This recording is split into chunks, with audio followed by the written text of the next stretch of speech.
Բարև ձեզ, պարոն Վարդանյան։ Բարև։ Ուրախ եմ, որ ընդունեցիք իմ հրավերը եւ իմ ավանդական հարցը, ինչ եք մտածում, երբ որ նայում եք հայելուն,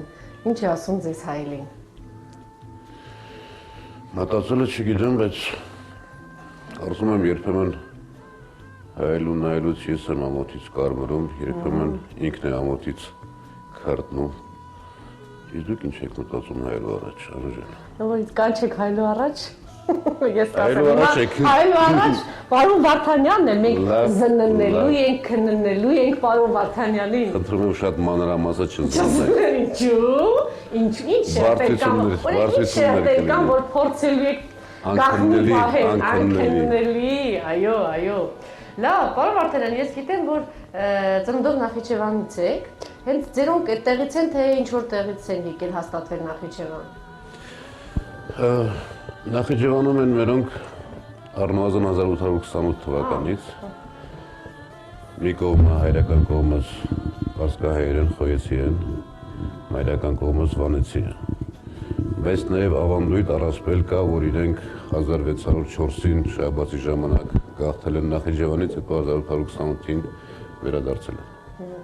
Հաստատվել են Գեմուր, ճիշտ գիտեմ, չէ, Գեմուր գյուղում, ինչ գյուղ էր, ինչպիսին էր, հիմնականում հայաբնակներ են, թե արդեն ադրբեջանցիները վերջին տարիներին մինչդեռ։ Բացարձակ հայաբնակ գյուղ էր,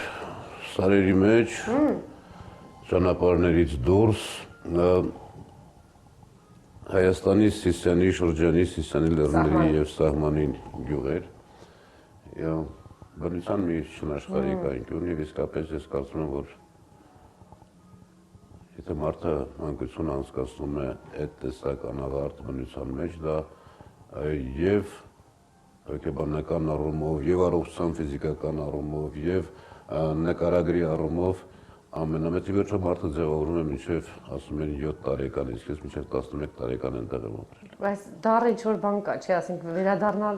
դեպի ծննդավայր, գոնե, չգիտեմ, առաջիկա 10 տարի։ Ամբողջովին հայկական գյուղ էր,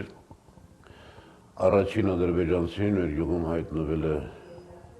69 թվականին, երբ մենք տեղափոխվել ենք Հայաստան։ Մինչ այդ, ասենք ոչ մի ադրբեջանցի։ Հայկական գյուղ էր, և Բարբերաբար մենք ամեն տարի, մինչև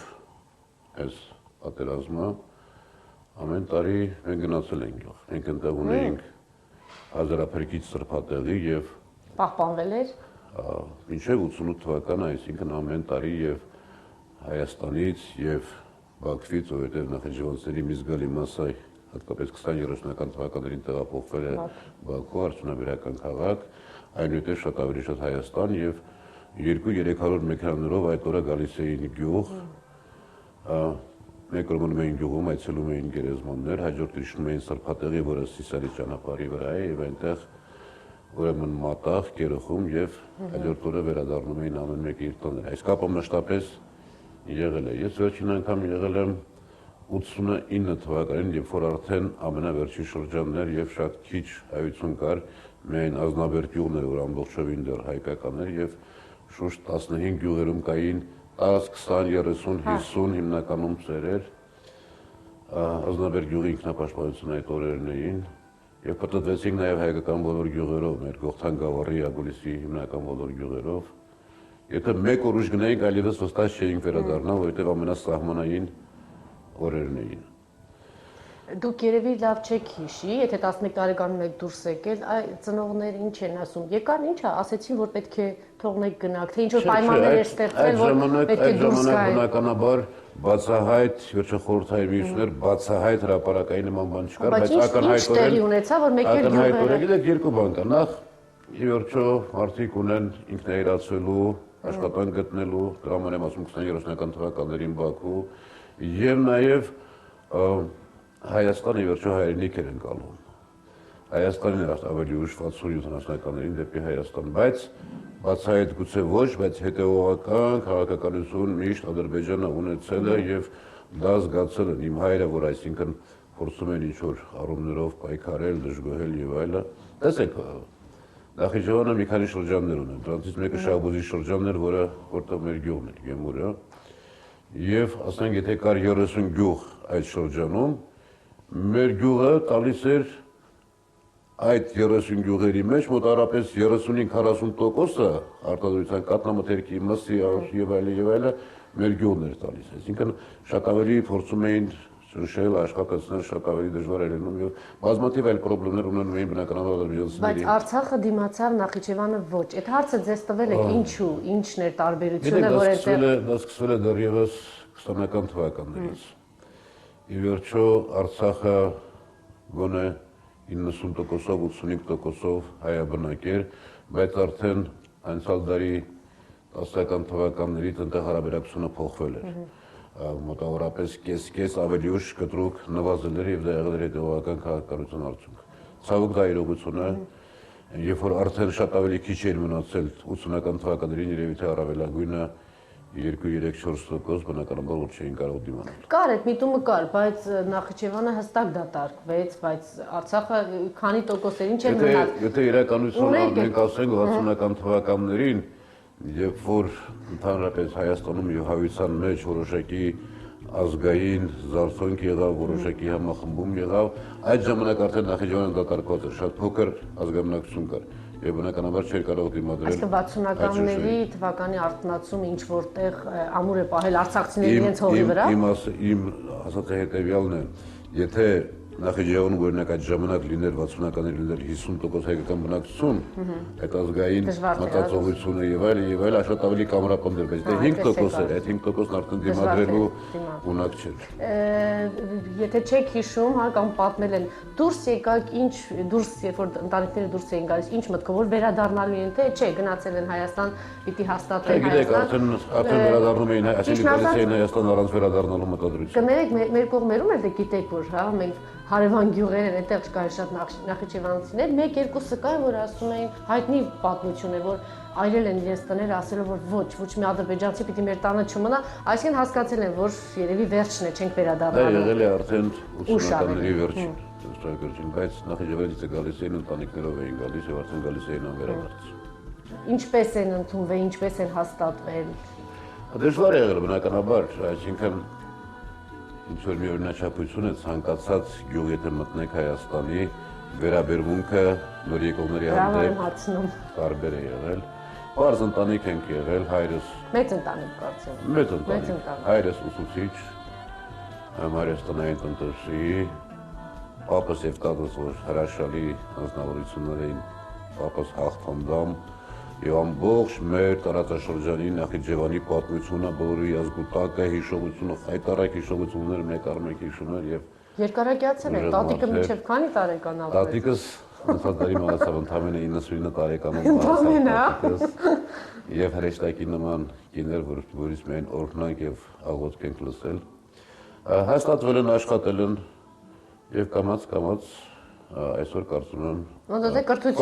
խոսքը Մասի շրջանի Ղուկասավան գյուղի մասին է եւ կարծում եմ այսօր արդեն բոլորը մեր գերդաստանի ընտանիքին գիտեն, հարգում են, գնահատում են։ Հրաշալի նաեւ այս առումով միջավայր եղել ինձ համար, որովհետեւ մեր դասարանից 69-ից արդեն 5-րդ դասարան եկել եմ այստեղ Ղուկասավանի գյուղում։ Չեմ կարծում գուցե առաջին մի քանի ամիսը, բայց այնպեսի մի հրաշք ընկերական միջավայր եղել, որ մինչեւ այսօր պահպանվում է։ Ընդհանրապես մեր դասարանը 58 թվականի ծնվածները, մինչև հիմա գյուղում ասում են 58-ի ծնվածները, 58 թվականները, որոնք առանձնացել։ Ոնց ասեմ։ Որ լավ լինի, հա։ Ամեն ինչով կարող եմ ասել, ամեն ինչով։ Բայց չի գալիս մեր գյուղ ֆուտբոլ խաղալու, չէ՞, ասում։ Մեր գյուղի ֆուտբոլի դարակերտի ֆուտբոլի դաշտը շատ ավելի լավն էր։ Մեր գյուղի իսկապես համադասարանցիները 58 թվականի ծնվածները այսօր էլ կապկայև հրաշալի տղաներ են եւ լավ մանկություն կամ մինչև դպրոցի ավարտել են տղենք անցկացրել։ Մանկություն, հետո պատանեկություն, հետո արդեն համալսարանական տարիներ, բանասիրական, կար ինչ-որ բան, հիմա որ պատմեցիք արդեն հասկացա, պապուց է, հա, երևի գալիս այդ պատմություններ, չէ՞։ Ավելի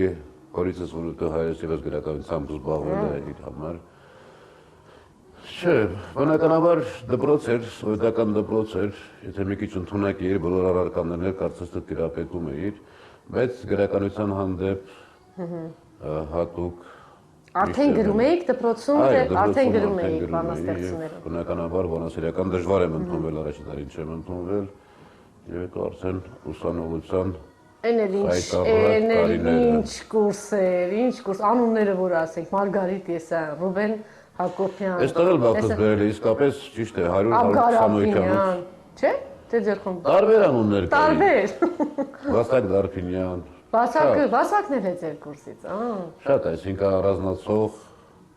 Լաչե Եփրեմյան, եւ այլ, իսկապես գոնե կորիս կար եւ մի մինչև այսօր մենք եզակի երևի համասարանականներից ենք, որ մինչև այսօր առնվազն 30-40 հոգով պարբերաբար տարվա մեջ մի քանի անգամ համակուրսություններով եւ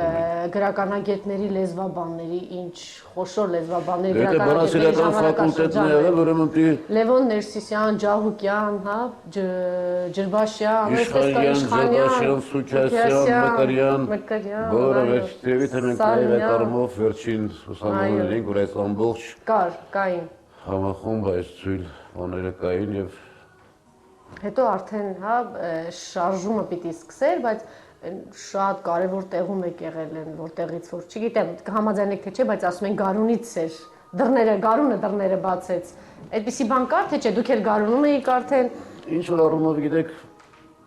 մատլորտու մոտի մեջ արդեն այդ ամեն ինչը կար եւ բնականաբար Գարունն էլ այն ժամանակ ցուցիչ էր, Գարունը ուներ 100,000 տպականակ եւ Գարունում տպագրվել է, հրապարակվել է, Գարունում աշխատել է իսկապես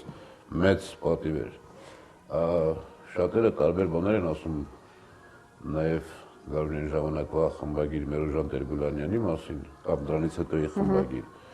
Բայց Մերոժան Տեր-Գուլանյանը իր բոլոր առավելություններով թերություններով հանդերձ նաեւ բացառիկ շնորհքի, տաղանդի, հոտարություն ունի եւ խմբագրելու բացառիկ բաներ եւ այդտեղ իսկապես Գարունում կուտակված էր մի մեծ սերունդ Գարունը եւ աղբյուր ամսագիրը կողքի էին 87-ից արդեն Գարունում եւ աղբյուր ամսագրում էի աշխատում աղբյուր ամսագրում մի քիչ ավելի երկար որտեղ սկզբից Անահիտ Սահինյանն էր հետո արդեն Պեր Զետույցյանը որը այդ բարեկամությունը միջև հիմա շարունակվում է լավ հետո այսինքն Վազգեն Սարգսյան Մերոժան Տեր-Գուլանյան Վանո Սիրադեղյան չգիտեմ այս անունները կարող եմ երկար թվել Հակոբ Մովսես Սիրունյան Եվ այս ժամանակ արդեն գալիս են երիտասարդները Աղվան Վարդանյանը շարունակում էր գրել Պասկևիչյան, Արմեն Դավթյան նոր սերունդներ գալիս շարունակում էր գրել ասում եմ դեռ որովհետև գիտեմ որ մեկ էլ մի օր Հիմնականում այսինքն մինչև 90-ականների կեսերը գուցե ոչ շատ գրականության մեջ շարունակել եմ ինչ-որ բաներ անել դրանից հետո է որ այսպես ասած դուրս եմ եկել գրականությունից Թվում է թե շարժման տղաների հետ ՀՀՇ ինչու դաշնակցություն Ինչու է դա որտեղից է ժամանակը պիտի ճիշտ պատկերացնել ոմանք եւ մի մասը խեղաթյուրելով մի մասը այդ չիմանալով ճիշտ չեն ընկալում այդ միջավայրը 88 թվականից ճիշտ ասած շարժումը արդեն մենք որ սկսում էինք կամ չէինք սկսում բայց մասնակից էինք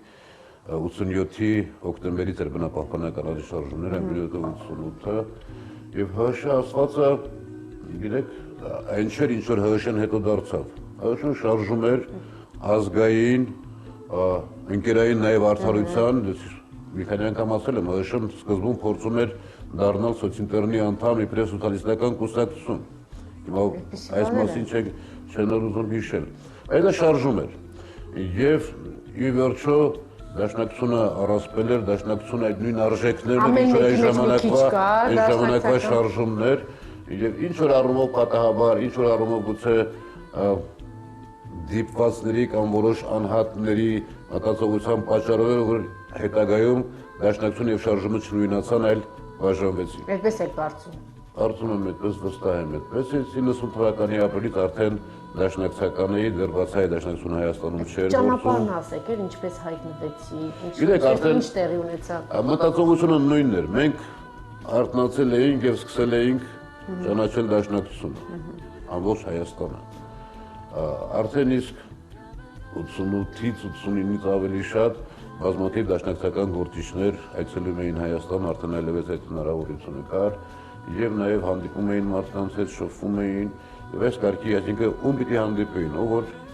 երևում որ ճանաչում էին հուշում էին եւ այլ տարբեր խմբագրություն այդ մտավորականությունն էր հիմնականում եւ այսպես ուրեմն այս տանությունների արդյունքով եւ այդտեղ որևէ հակասություն չկար 90 թվականից ես ապրիլից արդեն դաշնակցական։ Հետո դուք խմբագրեցիք Երկիր օրաթերթը, որ ունեցավ տպաքանակ, կարծում եմ առաջիկա մի 20-30 տարում էլ դա չի գերազանցվի, ինչքան հասավ, գագաթը ինչքանն է։ Գիտեք, մենք շատ ենք այս մասին ասում տպականակ, բայց եթե մենք վերադառնանք խորհրդային շրջան, այլ համակարգեր, այլ կազմակերպում կամ պարտադրանք, ինչպես է, իհարկե, ամեն աշակերտի պարտադրում է, ամեն ընտանի պարտավորված, որ Հայաստանում ընթերցող է, մամուլ սիրող է, ունեին 200-250-300 հազար տպականակ։ Պարտադրանքով էր, ինչով էր, բայց թերթ էր մտնում, ցանկացածում թերթ էր մտնում։ Հետո իհարկե փլվեց այս ամեն ինչը եւ իսկապես անկախության տարիներին 93 թվականին մինչև որ ես հորեցի երկիրը ուներ մոտավորապես 55000 տպականակ այդ թվականներին թերթ տպագրելը ամեն օր տպագրելը դա ինչ էր նշանակում։ Դա նշանակում էր առավոտյան ժամը 9-ին լինել աշխատանքի, գիշերվա ժամը 5-ին հաճախ ոտքով, չգիտեմ, Նորքի զանգվածից գնալ Դավիթ Հաշեն եւ առավոտի 9-ին նորից լինել խմբագրությունում։ Բայց ուրախ կոլեկտիվ էր, համակրելի լավ մարդիկ էին եւ կարծում եմ իր խնդիրը այդ ժամանակ կատարեց։ Հետագայից եթե նայում ենք իհարկե, փայլուն թերթեր չէին ոչ երկիրը, ոչ մյուսները, ազգը կամ մյուսները, բայց գուցե այդ բանի ժամանակի շունչն էր դարձել ժամանակի ճիշտ ժամանակին այո, եւ 93-94-ի սկիզբն էր արդեն, թե ինչ դուք թողեցիք կամ ինչու այդպիսի հարց առաջ եկավ, որ Աղվան Վարդանյանը կամ ասեցին պիտի հրաժարվեք կամ թողեցի, հակասությունը որտեղ էր։ Չէ, գիտեք, մանավանդ մենք փորձել ենք եւ դաշնակցությունը միշտ է դա արել։ Երբեք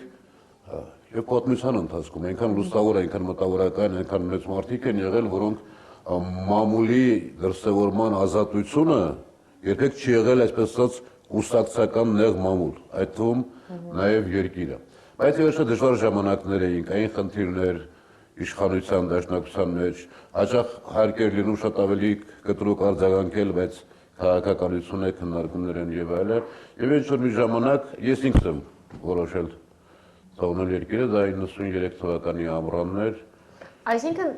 պետք էր նոր ճշգրիտ հասկանալ պետության խնդիր, կուսակցություն եւ այդ լարված առավել չսրել, չլարել, որովհետեւ երկիրը այդ վիճակում չէ։ Այն ժամանակ դա իմ խնդիրը չէր, ի վերջո բայց լուրջ է, ես նաեւ առաջին շրջանում եղել եմ դաշնակցության առաջին կենտրոնական կոմիտեի անդամ Հայաստանում, բայց բնականաբար լինում են նաեւ մոտեցումների տարբերություններ, բնականաբար որոշ դեպքերում դրանք արդեն դառնում են գուցե հաղթահարելի, բայց իմ մարդկային նկարագրով ես հաճախ նաև կտրուկ որոշումներ եմ կայացնում, այնպես որ կարծում եմ նաև շարունակությունը նորմալ գնաց, ճիշտ մարդիկ աշխատեցին։ Վիրավորանք չկար այդ բանին, այդ։ Չէ, գիտեք, վիրավորանք չէ, որովհետև գիտեք,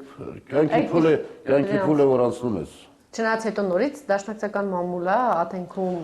դրոշակին ընդունել թե չընդունել պարոն Վարդանյանը նոր շունչ տվեց, նոր մոտեցմամբ, նոր հայացքով դաշնակցության նաև մոտեցումներ, ես թողել էի երկիրը եւ դուրս եկել եւ ընդհանրապես մի քանի ամիս հետո ես արդեն գնացի դաշնակցության բարձրագույն օրգանի դրոշակի խմբագրությունում էի աշխատում, այնպես որ այդ մտածողությունը, ազատ մտածողություն եւ այնուամենայնիվ ողջունելի էր, հա։ Լավ, հիմա այդ լարվածության եւ հակասության մասին, ՀՀՇ-ի դաշնակցության ինչի մասին որ խոսում ենք եւ դուք ասում եք, որ լուրջ սխալ տեղի ունեցավ։ Ինչ հետևանքներով։ Գիտեք, անցած թեմա է, չեմ կարծում այսօր անցած, որը կարող է ինչ-որ մի փուլում կրկնվել։ Ես համոզված եմ, որ դաշնակցության կասեցումը արգելումը Հայաստանի 94 թվականին մեր պետականությանը հասցված ամենամեծ հարվածներից մեկը էր։ Նման մի հարված էլ նույն ուժգնությամբ այն պարագայում, եթե այսինքն մահեր եւ այլը գուցե չեղան, բայց նույնն էր ինչ հոկտեմբերի 27-ը մեր պետականության համար։ Բայց ես չեմ ուզում վերադառնանք, մենք քննարկենք այն հարցերը, որոնք իրեք ոնց է որ դնես մի կողմ եւ աշխատես այսօրվա համար եւ վաղվա համար։ Ընդհանրապես վերադառնալ, որպեսզի չկրկնվի, էլի չարժե, հա, պետք է անցնել գնալ։ Ես կարծում եմ հաղթահարված փուլեր են կրկնվելը հետևան կարծում եմ ճիշտ է կայացավ այնուամենայնիվ սեղանի շուրջ զրույց, բայց նստված կա։ Չէին կարող մտածել երբևէ որ հոկտեմբերի 27 կլինի, բայց եղավ։ Գիտակցությունը որ դա չպիտի կրկնվի եւ դաշնակցության կասեցում եւ այլը կա բնականաբար, բայց մարդիկ որոշում են Աստված կանխորոշում։ Ես այս հարցը հյուրերից մեկին եմ, թե պարոն Վարդանյան, ձեր կարծիքն է նաև հետաքրքիր։ Այդ տեսեք ինչ որ տեղի ունեցավ մեզ մոտ այդ տերորը հոկտեմբերի 27, կարծես թե հետ խորհրդային որևէ երկրում չեղավ, այդ չեք մտածի ինչու դա տեղի ունեցավ, ինչ Ես ինքս եղել եմ պարլամենտում այդ ժամանակ, առաջի վարքյանից մինչև վերջին վարքյանը, երբ որ հանցագործներին տարանք եւ անվտանգության մեկուսարան հանձնեցինք մի ավտոբուսով, այն ժամանակ շատ եմ ես խոսել այս մասին, ես խորապես համոզված եմ, որ սա այն հանցագործություններից է, որը կբացահայտվի լավագույն դեպքում 50-100 տարի հետո, խորապես համոզված եմ, որ սա արտաքին ուրեմն հասցեատեր ուներ արտաքին ուժեր, որոնք չէին ուզում թույլ տալ Հայաստանի ինքնուրույնությունը, Հայաստանի կազմակերպվածությունը այդ ուժերի ուղղորդումը վեր դա եղել, բայց բնական է, որ բացահայտումը նման հանցագործությունները, նման ոչիրները սովորաբար կամ չեն բացահայտվում իրական հասցեատերերը կամ բացահայտվում են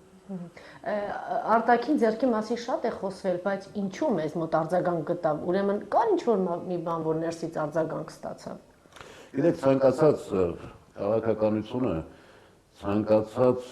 իրողություն, ցանկացած դեպք, իրադարձություն, որոշ մարդիկ, որոշ անձեր, որոշ քաղաքական ուժեր փորձում են ծառայեցնել իրենց շահերին եւ համապատասխան գնահատականներ։ Այսինքն ներսում կար այդ ուժը, որը արձագանքեց։ Ինչին արձագանքեց։ Արտաքին կամքին, ցանկությանը, միջամտությանը ուժերով չեն արվում, նոր հանցագործությունները արվում են կոնկրետ եզակի մարդկանցով։ Իսկ այդ մարդիկ հաճախ չեն իմանում, թե ինչ են անում, իրենց այնպես են ուղղորդվում եւ դա հատուկ ծառայություններին, հատուկ գործելավը չի զգստայում արժեքով։ Լավ, հետո արդեն հետաքրքիր է ձեր մասին կարդում եք գրված է քաղաքական գործիչ, բանաստեղծ եւ ՀՅԴ անդամ։ Ավելի շատ ձեզ այն առաջինը ինչ կասեք, եթե ասեմ պարոն Վարդանյան, ինչ եք ձեզ համարում քաղաքական գործիչ։ Ինձ համարում եմ Մաղվան Վարդանյան, մարդ որ ապրում է իր կյանքը, որ իր կյանքի տարբեր ժամանակներում ունեցել է տարբեր դրսևորումներ եւ այդ ամեն ինչը կարծում եմ մի քիչ հակասություններով, բայց իմ մեջ մեկտեղված են։ Հետո ազգային ժողով, հետո արդեն սոցիալ-նախարար։ Գրողների միություն, Գրողների միության քարտուղար, Վահագն Դավթյանի նախագահության ժամանակ դժվար ժամանակներ էին գրողների միության համար։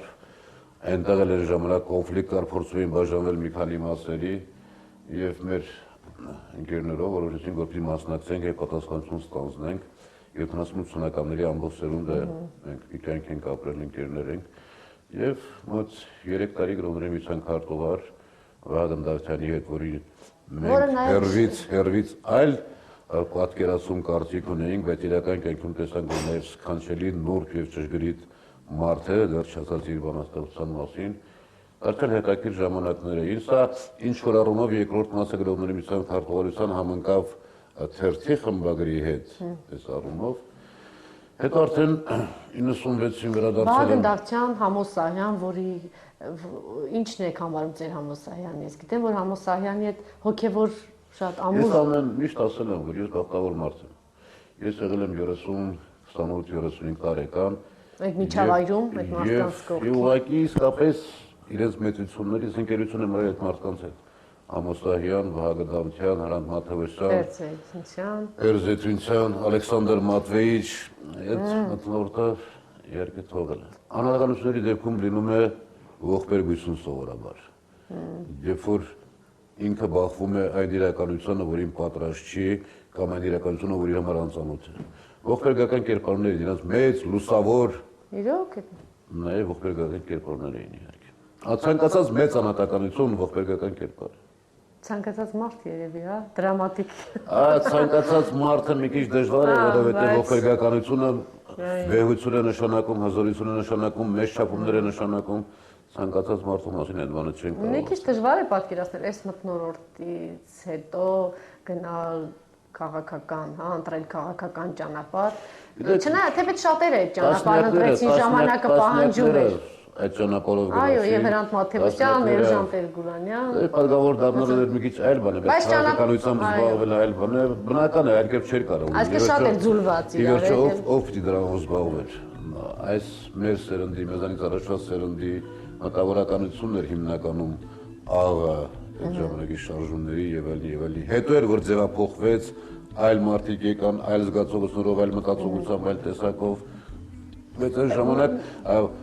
քիչ թե շատ, այսպես ասեմ, պատասխանատվություն ունեցող մարդը անկախ նրանից ինքը որ ոլորտում էր, չէր կարող մասնակից չլինել։ Ոմանք հաջողվեց, ոմանք չհաջողվեց, բայց մի տեսակետ կա, որ առաջին նախագահը չխնայեց այդ մարդկանց։ Այդպես է թե իրականում ալիքեր բոլորն էին դրա մեջ։ Առաջի փուլում ոգևորությունը համընդհանուր էր եւ այդտեղ խնայելու խնդիր չկա։ Հետո արդեն հետագայում այդ մարդիկ արդեն քաղաքականությունը դաժան ինչ որտեղ նաեւ բադ բան է, այսպես ձևակերպել։ Եվ քաղաքականությունը նաև իշխանությանը կամ իշխանության ղեկավարին թելադրում իր խաղի կանոնները եւ այդ խաղի կանոնները, եթե հրանց մոտիվացիոնը բնականաբար անընկալելի են, ստացվում է, որ չխնայեցին նրանց եւ այստեղ դժվար է որևէ մեկին մեղադրել։ Հետո արդեն դաշնակցությունը ինչ-որ մի փուլում իշխանություն է եւ ձեր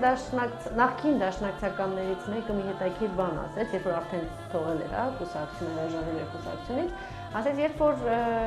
երկրում խնդիրներ, հիմնախնդիրներ կային, դաշնակցությունը իշխանության չէր, ասում էր, որ դրանք կան սուբյեկտիվ պատճառներ, անձերով է պայմանավորված, բայց ասեց, երբ որ դաշնակցությունը եկավ իշխանության, այլևս ասում էր, որ ոչ կան օբյեկտիվ պատճառներ երկիրը այս վիճակում է, այն վիճակում է եւ իմ համար անհասկանալի է, դրա համար դուրս եկավ։ Հետաքրքիր մոտեցում է, իրականում, չգիտեմ, շատ փոխվեց դաշնակցությունը իշխանության գալով։ Չի լինում նման միանշանակ գնահատականներ չի լինում։ 90-ականների մինչև կեսերը կամ մինչև 98 թվականը բնականաբար դաշնակցությունը ամբողջովին ընդդիմություն էր, կասեցման տարիները թողնենք եւ այլը, եւ ես չեմ հիշում, որ եթե մենք ասենք, որ բոլոր պատճառները մեր ձախողումների միայն սուբյեկտիվ են։ Ոչ, ցանկացած երևույթի մեջ լինում են եւ օբյեկտիվ պատճառներ եւ սուբյեկտիվ։ Այլ բան որ հնարավոր է սուբյեկտիվ պատճառները այն ժամանակ մեր գրակում շատ ավելին են եղել։ Եվ պատասխանատու ուժը, պատասխանատու մարդը նաեւ պիտի օբյեկտիվ գնահատի։ Գումարած, երբ որ դու այսպես կողքից ես նայում իշխանությանը, գուցե օբյեկտիվ խնդիրներն այդքան չես տեսնում։ Երբ որ իշխանության մեջ ես, եւ դրանք արդեն գալիս են տվյալ ժամանակի օբյեկտիվ եւ սուբյեկտիվ խնդիրները, որտեղ արդեն պետականության կայացման այլ փուլ է։ Բնականաբար կան եւ օբյեկտիվ եւ սուբյեկտիվ խնդիրներ, այսօր էլ նույնն է, այսօր էլ բնականաբար մեր խնդիրների, մեր դժվարությունների, մեր անգամ թողեցիք մի փոքր ավելի մեղմ հասկանալի հայացքով եք, այդ ամեն ինչի նայում, երբ որ ներսում եթե մարդը արդեն նախ պատասխանատվության խնդիր կա։ Ես վստահ եմ, համոզված եմ, գիտեմ, որ դաշնակցությունը ինչ որ անում է պատասխանատու կեցվածքով։ Եվ դու չես կարող օբյեկտիվ խնդիրները կամ իրականությունը դնել մի կողմ եւ այշուձախ հայոյել եւ այլ բաներ անել։ Սա դաշնակցության կեցվածքը չի։ Բազմաթիվ ուժեր իրենք նման մոտեցում են ուժ ունեցել, բայց եւ իրենց պետք է եղել արեն հակառակը, եղել են ամբողջովին սուբյեկտիվ։ Այս առումով ես կարծում եմ, որ եւ իշխանության ժամանակ եղած տարիներին եւ իշխանությունից արդեն հետո այսօր ընդդիմության մեջ մենք գնահատում ենք եւ օբյեկտիվ եւ սուբյեկտիվ կողմեր եւ ըստ այդ մենք կողմնորոշ։ Լևոն Տեր-Պետրոսյանի հետ հանդիպումն էլ պայմանավորված էր նրանով, որ այ կար գերակա պետական շահ կամ ինչ որ խնդիր, որ այս հանդիպում Լևոն Տեր-Պետրոսյանի եւ դաշնակցության ներկայացուցիչների մինչ ընտրությանը մասնակցել է, երբ որ դաշնակցությունը համաձայնեց հանդիպել Լևոն Տեր-Պետրոսյանի հետ։ Գիտեք, սա մեր երկիրն է։ Խոսքը արդեն գալիս ենք մենք ընդամենը 2007 թվականի աշնան մասին ենք, որտեղ նախկինում էլ հանդիպումներ բնականաբար եղել են։ Սա մեր երկիրն է եւ մենք երկրից համար պատասխանատու ենք։ Եվ իբրև անհատներ եւ իբրև առավելևս դաշնակցություն քաղաքական կուսակցություն։ Այնինչ արել է Լևոնը դաշնակցության նկատմամբ, բոլորը գիտեն, ես արդեն ասացի, որ մեր պետականության ամենամեծ հարվածներից էր։ Բայց եթե մարդը դիմում է եւ ուզում եմ հանդիպել, բնականաբար մենք քննարկել ենք այս հարցը, ճիշտ չէ անցյալով ամեն ինչ պայմանավորելով, քաղաքավարական, քաղաքակիրթ ի վերջո պահվածքեր հանդիպումներ եւ դա որևէ բան չտվեց կարծում եմ Լևոն Տեր-Պետրոսյանին։ Բայց մենք դուք պահեցինք ոչ մեծահոգաբար, շատ ավելի մեծահոգի եւ կարծում եմ մեծահոգաբար։ Ձեր հայացքը հետաքրքիր է, Վազգեն Սարգսյան, Վանո Սիրադեղյան, ինչ էլի ողբերգական կերպարներ էին, թե ինչ, ես ուզում եմ բանաստեղծ Աղվան Վարդանյանի։ Արդեն ասացի, որ բոլոր հզոր անհատները վերջում նաև ողբերգական կերպարներ են, բնականաբար եւ Վազգենը եւ Վանոն։ Ինչ շերտեր կար, որ այդպես էլ հանրությունը անհաղորդ մնաց երկուսի մեջ, ինչ շերտեր կային։ Գիտեք, ցավոք երկու բան կա։ Այլ բան է, այլ տեսակ է մարդը սովորական առօրյա կյանքում, այլ բաների ընդունակ սահմանային, բեկումնային ժամանակներում եւ այլ բան է, երբ որ մարդը ունենում է ազդեցություն, զորություն, իշխանություն։ Եվ այս տեսակները, երբ որ խառնվում են ամեն մեկը միտեղ, այս բոլոր բաները եղան։ Ցավոք մեր հանրությունը եւ դա գուցե օբյեկտիվ պատճառներ ուներ ինչ-որ առումով։ Առաջի շրջանում հատկապես Վազգենին այլ կերպ էր ընկալում Վազգեն Սարգսյանին։ Հետո կարծում եմ ամեն ինչ ժամանակ իր տեղը կդնի։ Վանոն մի քիչ ավելի փակ անձնավորություն էր, ավելի առանցին էր, ավելի այսպես ասած գուցե կենսագրությունից այլ տեղերից եկող որոշակի բարդություններ եւ այլ, եւ ինքը միշտ իրեն շատ ավելի առանձնացված հեռու էր կարող, թույլ չէր տալիս ուրիշները շատ մոտենալ եւ ինքը երբեք չէր մոտենում, բայց Վազգենը բաց էր։ դրանք մեր Վազգենը անհամատելի, այսինքն շատ վատ անձնավորություն էր։ Մեր ժամանակի վերջո պետական քաղաքական գործիչները դարձան, որոնք տաղանդավոր գրողներ էին։ Նաև տաղանդավոր գրողներ։ Լավ, մի կենտրոն թեմայի եմ ուզում անդրադառնալ, նախարար եղած ժամանակ ինչ որ հրապարակումներ եղան, չգիտեմ, կուզենայիք այդ թեմային անդրադառնալ, ինչու այդպիսի նստվածք մնաց, ինչու այդպիսի։ Խոսքը ինչի մասին։ Մանկատների թեման, երբ որ բարձրացեցին, որ շրջանավարտների, բնակարանների խնդիրը։ Դա ինչ-որ շատ շահարկվեց այդ թեման։ Չունեմ թեմա, որի մասին չկարողանամ կամ չուզենամ խոսել։ Խոսել եմ նաև ուրիշ առիթներով։ Հերթական, գիտեք, ամբողջավարական կամ ցուցական մարդկանց տեսակ կա նաև իշխանության մեջ, որոնք ոչ թե գործ են անում, այլ ցույց են տալիս, թե գործ են անում եւ դա կարողանում են հանրության, ասենք, շոուի վերածել։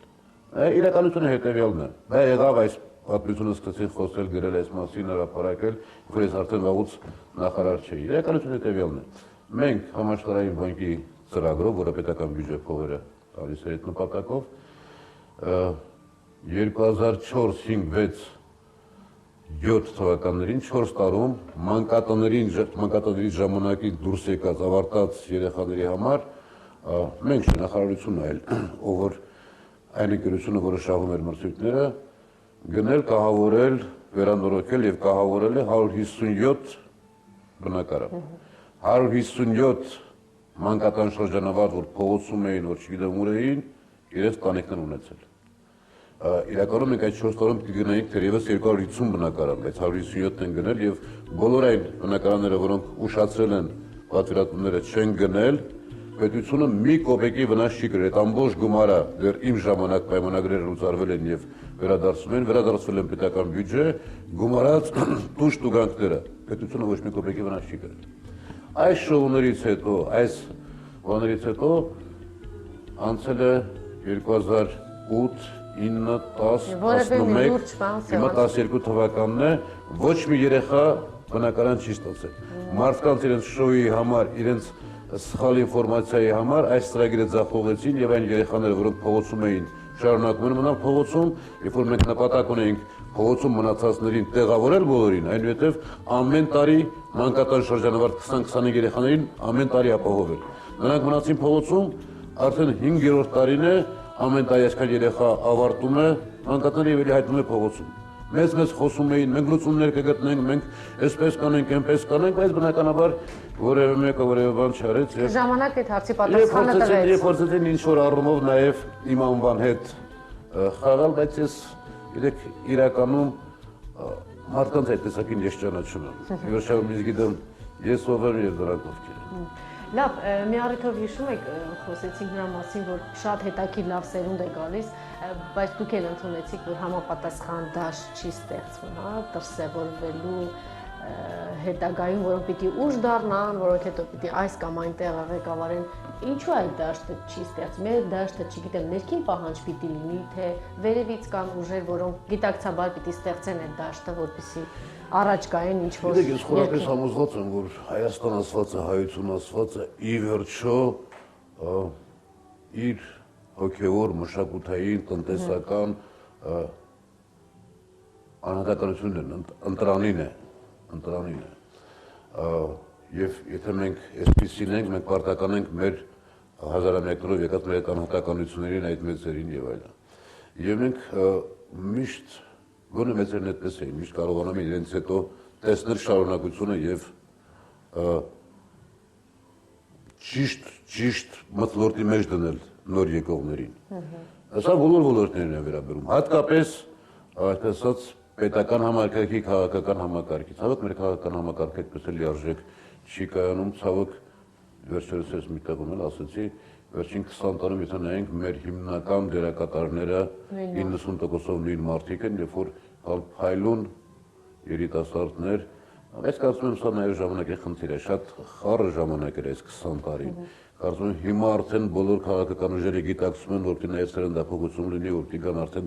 այլ տիպի մտածողության մարդիկ, թեև հաճախ ասում ենք կգան այլ տիպի մտածողության մարդիկ, բայց բերում ենք շատ ավելի այլ հակառակ տիպի մտածողության մարդկանց, այդ այլ խնդիր չէ։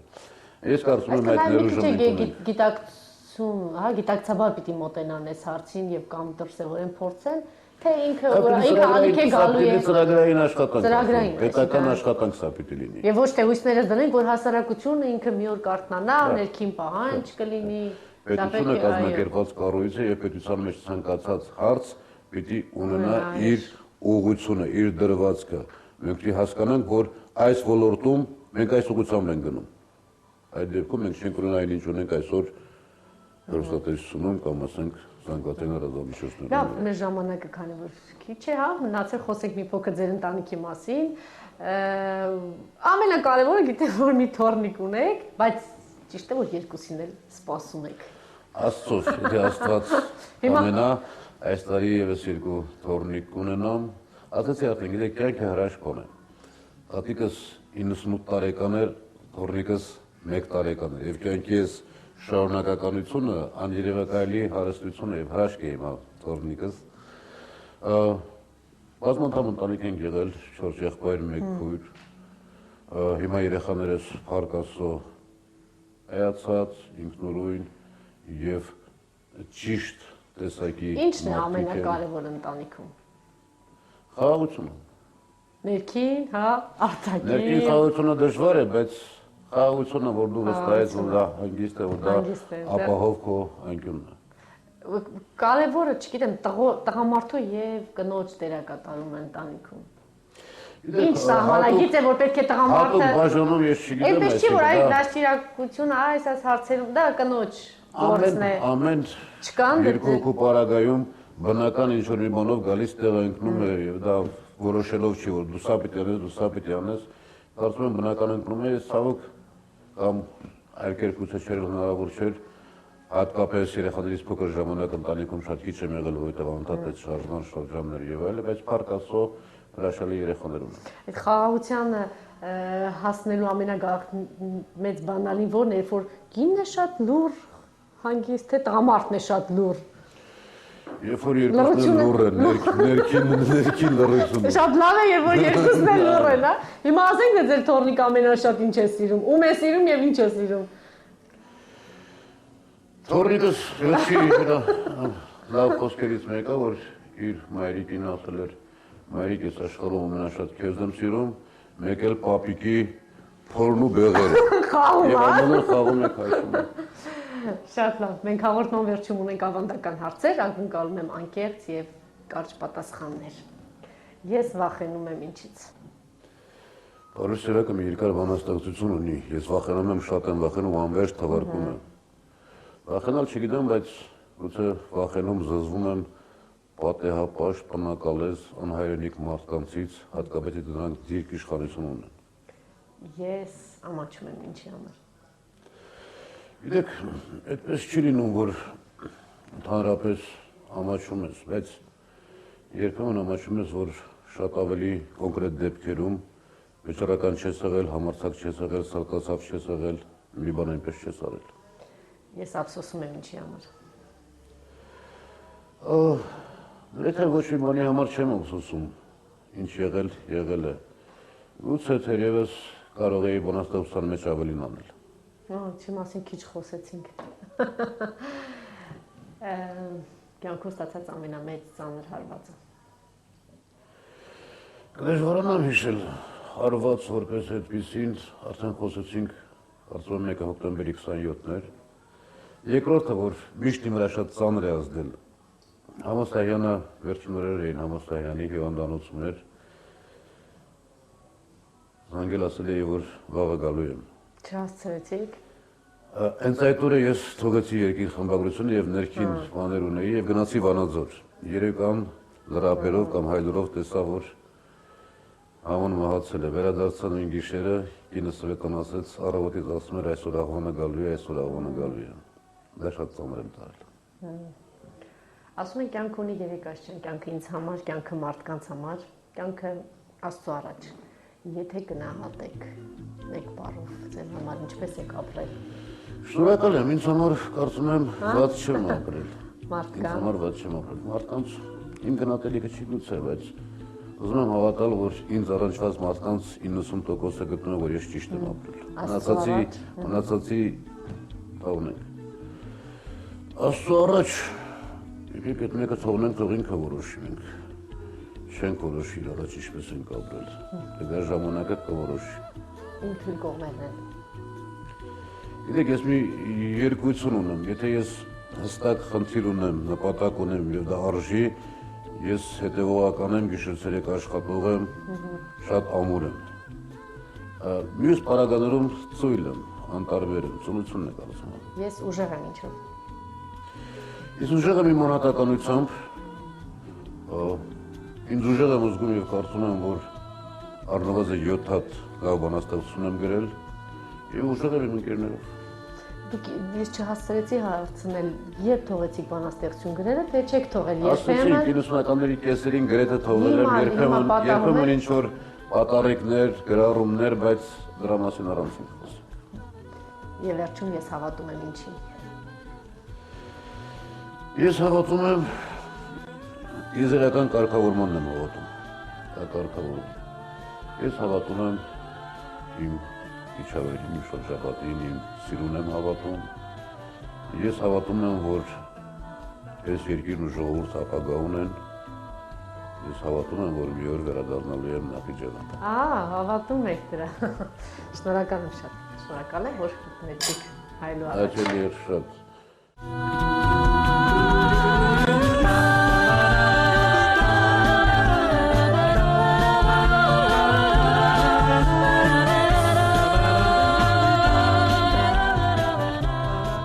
Շնորհակալություն ենք հայտնում Չարենցի 28 ռեստորանին հաղորդման նկարահանումներին աջակցելու համար։